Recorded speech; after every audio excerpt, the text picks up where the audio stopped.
When Nixon took us off the gold standard, it's coming back, all right? So all this stuff you see with Trump and Elon Musk and it's the wild part. Everybody he picked on his staff is billionaires, all right?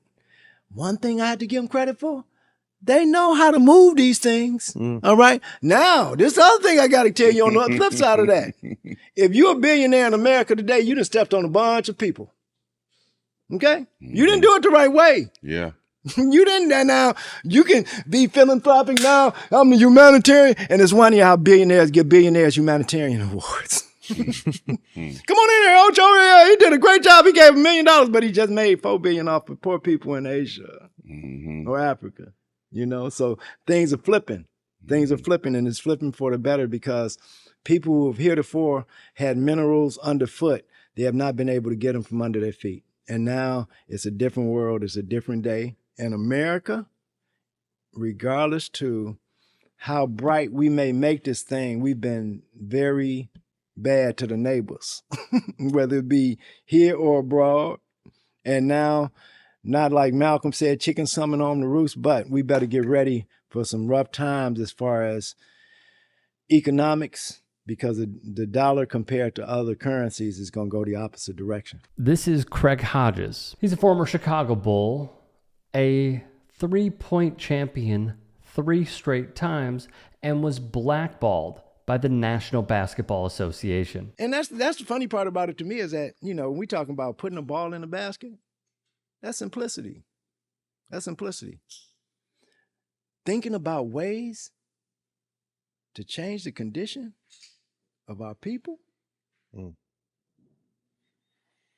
ain't even close. Not even. It ain't even close. That's why I say basketball, man, please. We can shoot all day. And we know we good over here. Children taken care of, generations taken care of, peace in the world. Man, let's go hoop.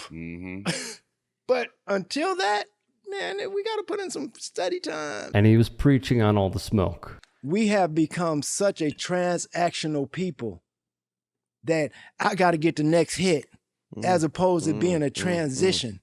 That it's a transitional mindset that I'm going from this point and I'm going to be at this point and I'm going to be solid at this point. And being able to look back and say, damn, I'm a professional now.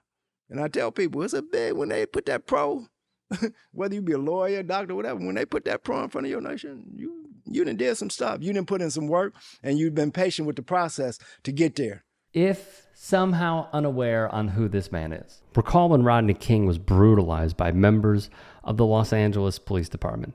Craig had enough. As the Bulls were ready to take on the Los Angeles Lakers in the NBA Finals, Hodges approached star players like Michael Jordan and Magic Johnson about a boycott. They called him crazy and extreme. That's when the Bulls won another Larry O'Brien trophy, and George H.W. Bush hosted the team. Hodges would show up in a dashiki and rain threes in front of the president. He would then pass along a letter, which read in part, "This letter is not begging for anything, but 300 years of free slave labor has left the African American community destroyed. It is time for a comprehensive plan for change. Hopefully this letter will help become a boost in the unification of inner city youth, and these issues will be brought to the forefront of the domestic agenda." The King verdict came in. Not guilty. For those who clearly, on video, beat the ever-living you-know-what out of him. And LA rioted. Jordan was asked about it. He said, and I do quote, "I need to know more about it." Disappointing, of course. Thus, Craig Hodges would respond, "I'm not going to tell Michael what to do. At the same time, I cannot go talk to young kids and not use Michael Jordan as an example of what is possible because he has so much and he has children in the palm of his hands." 25 days later, Hodges would be released by the Chicago Bulls. He would never play in the NBA ever again. No one returned the calls. I was the defending 3-point champ and a member of the championship Bulls, and I couldn't get a team to return my calls. One coach told Craig Hodges there was nothing he could do because, as he said, brothers have families if you know what I mean. What I think is very important is someone like Craig Hodges, who has made a name for himself. Go get Jump Shot, by the way.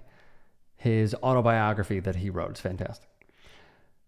It's important that we have folks like this going on platforms such as All the Smoke and giving us game, but not just any game, giving us game from someone who was so feared that he was kicked out of an entire professional sports organization for trying to organize, which sounds eerily familiar in the year 2025.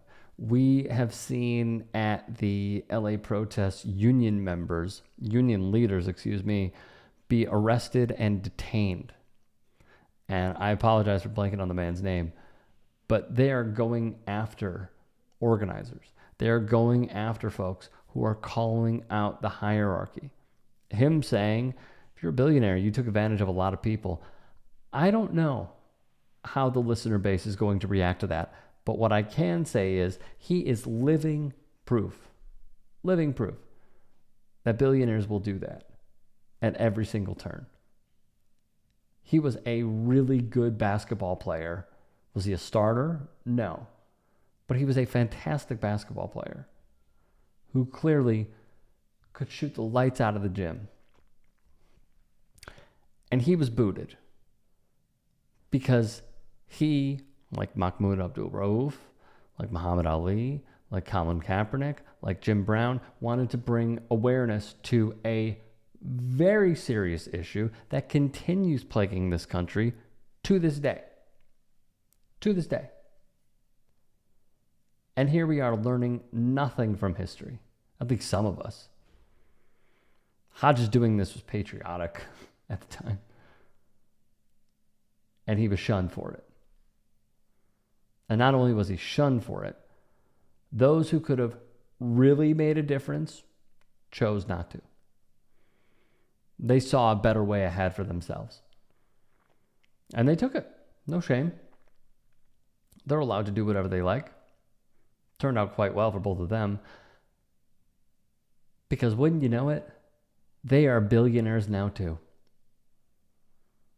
And they took advantage of Craig Hodges. They beat him down. All he was trying to do was say, hey, that King verdict was really bad. They come for one of us. They come for all of us. And the two biggest stars in the league at the time said, nah. Don't want any part of it. Speaks volumes, doesn't it? I've been working on getting Craig Hodges on the show. I would love to interview him. And I truly hope to reconnect with him one day because we did speak once. Fantastic guy. And I have a lot of questions. Including how the billionaire class is quite literally ruining society for all of us. If you can and are willing, please become a paid member here at TYT Sports. And or go to tyt.com/join. In addition, you can follow me on Twitter, Instagram, and TikTok. Appreciate it. Have a great day.